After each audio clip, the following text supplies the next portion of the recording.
Well, good morning, America. Good to have you with us. Bill Martinez here with Kenneth Spivak join us. He is the founder and chairman of the SMI Group, LLC, an international consulting firm and an investment bank, and author of fiction and nonfiction books, a frequent speaker and contributor to media as well. Ken, good to have you back with us. How are you?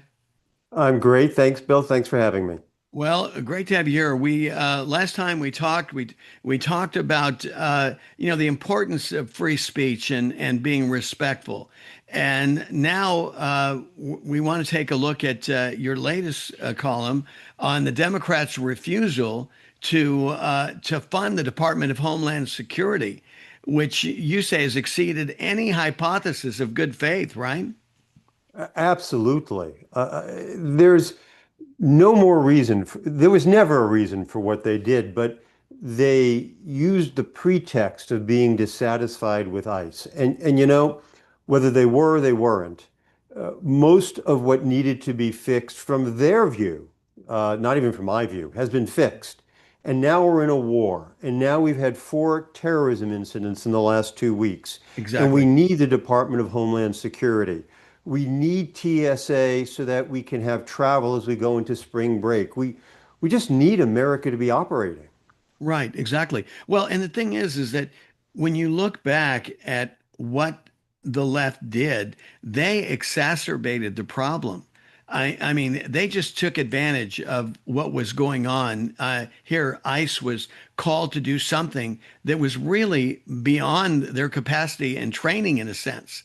I mean, to go in and do crowd control. This is not what they're trained to do. They're trained to go capture the bad guys in a controlled situation, not in a general population. I mean, they just, in my context, what I would say is that they didn't have a fair chance to be successful with their mission. And the Democrats were there doing everything they could to put a stick in their spokes and to make the situation worse. Well, yeah, but let's focus in on on your last point. Yes, it's not ICE's job to handle crowd control. It's the job of the local police. It's Exactly. also not the job of the local elected officials to incite people to go out and riot and to interfere with ICE operations. So the Democrats 100% created the circumstances in which ICE was less successful. They sent the people out onto the street. They ordered the police to stand back. They put ICE, and even worse, because their training is entirely different, Border Patrol in an untenable situation. Now, I Mhm. want to say that I think the shooting of Alex Preddy was probably unjustified and law enforcement should have known better. But what happened with Renee Good, from everything I can see, was Renee Good's fault or the fault of the Democrats who egged her on into putting her car where it was. Right. The Democrats can't have it two ways. They can't create a circumstance, then pounce, one of their favorite words, Yes. when ICE is partially defeated by the circumstance they create, and then refuse to fund Homeland Security because they don't like that ICE wasn't able to perfectly handle the mess they created. Exactly. Well, and as you say, the timing, uh, it couldn't be at a worse time. I mean, here we are, we're at war, call it what you want, with Iran. We know, and even the media, which does us no favors in terms of reporting the truth, has even said that we have sleeper cells abounding in our country. So the alert levels are heightened. And what do? The people that manage alerts, we tell them to sit down without a Well, paycheck, by the way. we're certainly not paying them. Look, I favor what we're doing in Iran, others may not. We Mhm. have a core problem among elected Democrats, and I do want to make a distinction between the average member of the Democrat Party or the average voter in elections in Democrat primaries, because the polls show that there is a mismatch between what elected Democrat officials are doing and what the average Democrat wants. The Mhm. elected Democrat officials in this country, control over them has been seized by the far left energized base of the Democrat Party. These people are not patriotic. They don't believe in American ideals. They Exactly. believe in a fundamental change to America. And again, I emphasize this. That's not what all Democrats think. It's what the progressive wing believes. And right now, they're controlling elected Democrats in Congress. But it's up to those Democrats to come together, the ones that are pro-American, because I've set the divide is either you are pro-American or you're anti-American. I don't care too much about the Hmm. party, the partisan politics. It frustrates me. At the end of the day, I want us to be on the same team, USA. And I want to Right. be alongside people who are pro-American. They're thinking, what's best for America? Not this group, like you said, this radical part of the Democratic. And I'd say there's radical people even on the right that are not interested necessarily in pro-American values. But those need to be vetted out, and they need to be ferreted in such a way to where we have a true majority of pro-Americans that are looking out for the best interest for people that still believe in the American dream, Kenan. Right. Absolutely. So there's a poll that just came out, Fox poll from a couple of weeks ago, and Mhm. it looked at how people perceive their patriotism towards the United States. If you go back 25 years, it was about 90%, not much difference between Republican, Democrats, and independents. You look at it today, and only 36% of Democrats, self-identified Democrats, say that they have any level of patriotism. If you go and look behind those numbers, you see the real drop-off is among younger people and liberal to very liberal Democrats. And not all Democrats are very liberal. There are moderate Democrats.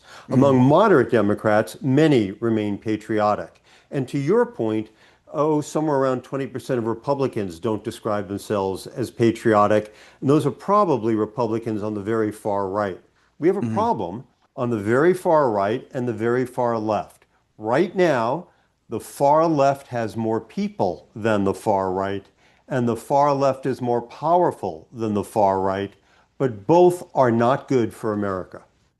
Well, and I see the far left, their desire to do more damage and destruction, that seems to be very acceptable on the very far left.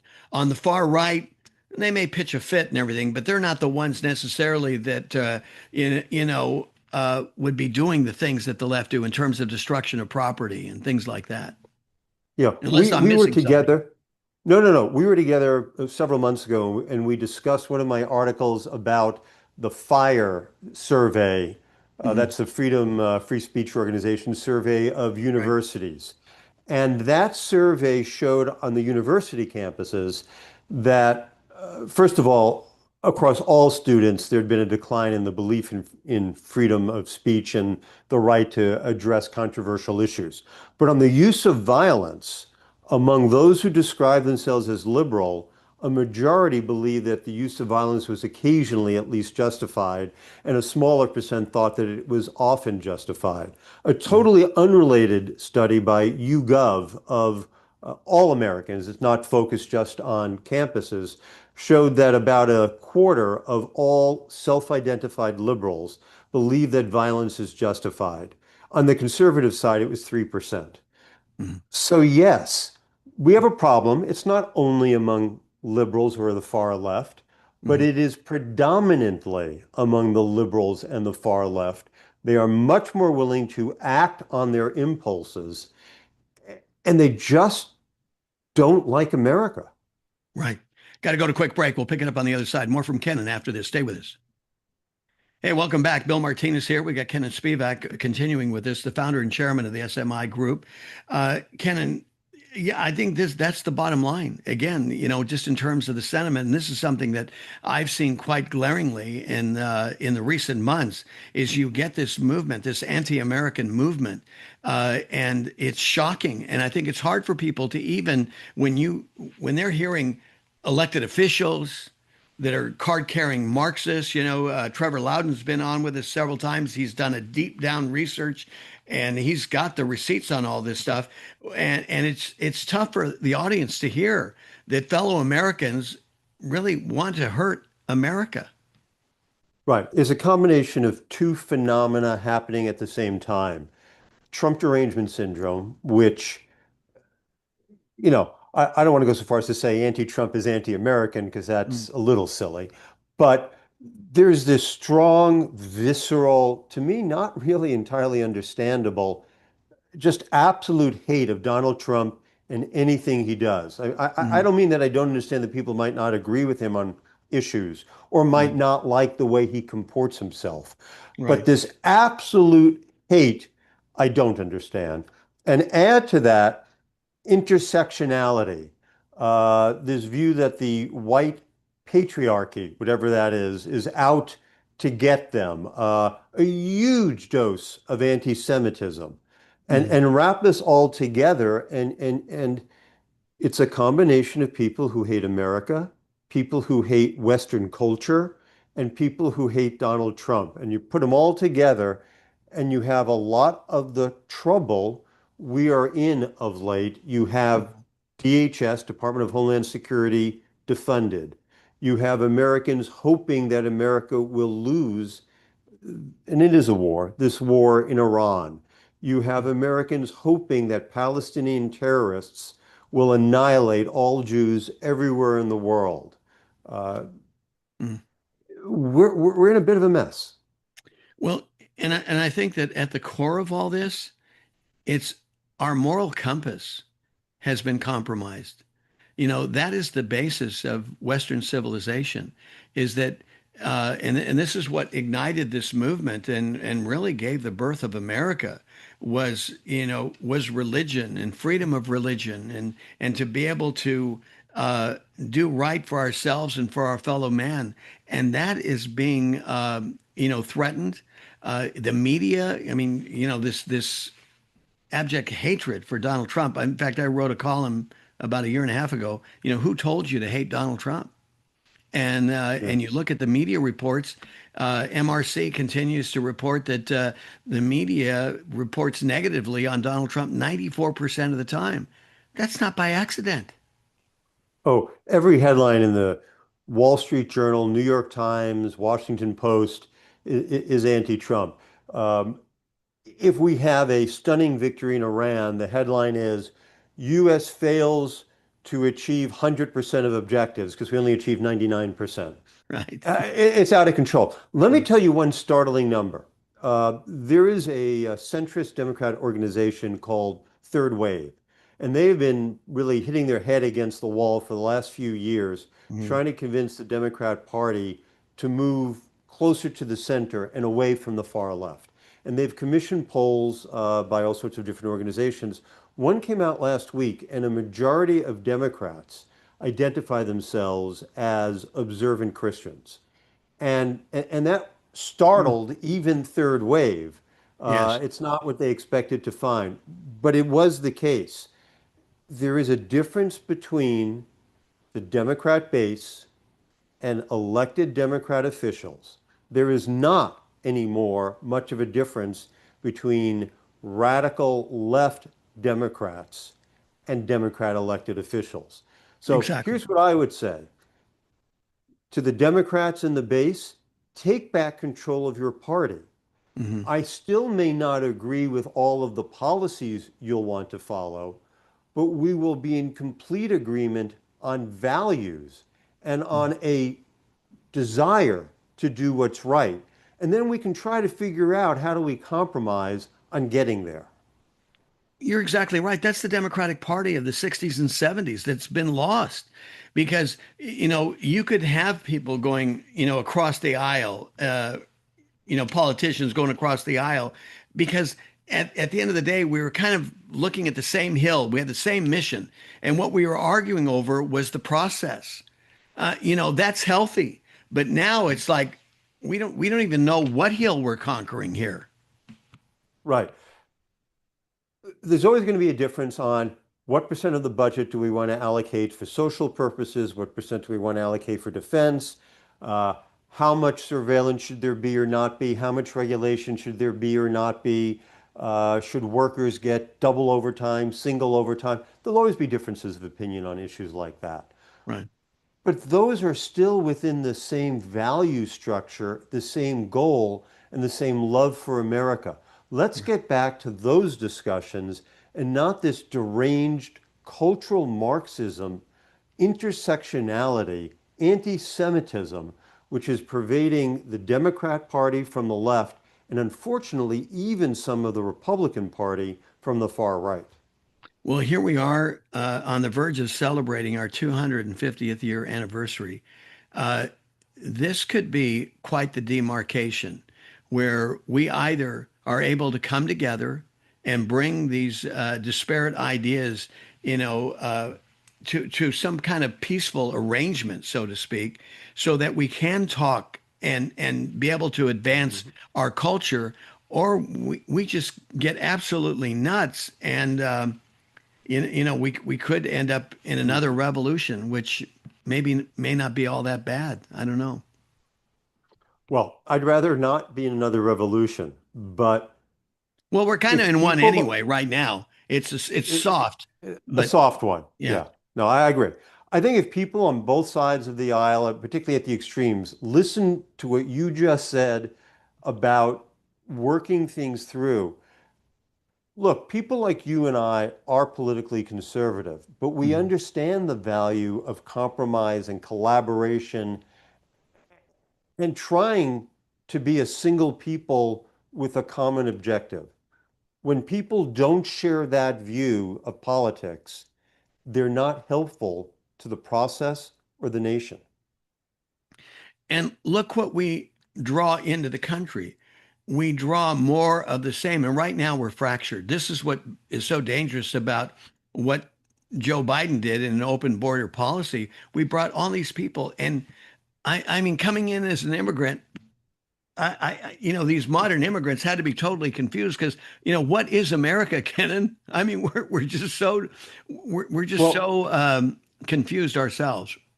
yes, and by the way, and that's the point. America is a culture of values, and Mhm. you can be any color, any religion, no religion, and you can share those values.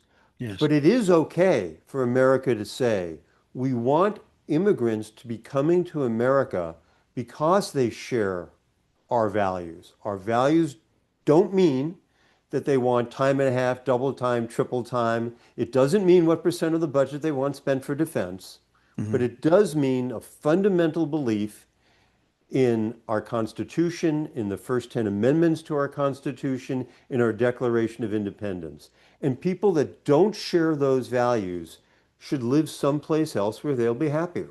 Exactly. And the thing is, look at this country. I mean, we're a tapestry of immigrants and the cultures that they brought into this country. It's fantastic. I mean, I love uh, the expanse of cultural participation and what they've done to add to the beauty of America. And that's my heart. I know that's your heart as well. And I want to continue to promote that. Not, and there's no reason that we can't have that without, without the cost of the American dream. I agree. I don't have any else to add. I agree.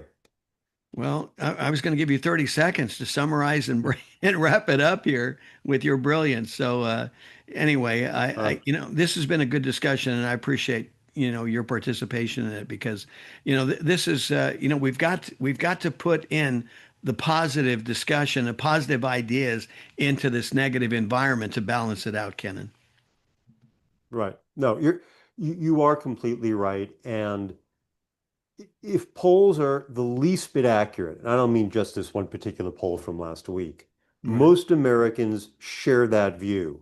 Our elected officials, not so much. But like you said, it's been hijacked by the left, by the media, and we have to take control of it and not let them steal our joy because they're trying to steal our joy from us because we've got lots to be joyful about in this Yes. great country that we're here and we do want to share it with everybody who wants to come in and add to the proposition, not take away, but advance this great American idea. Ken Spivak, as always, appreciate you being on the show. Founder and chairman of the SMI Group, LLC, an international consulting firm and investment bank. Thank you, Ken, and take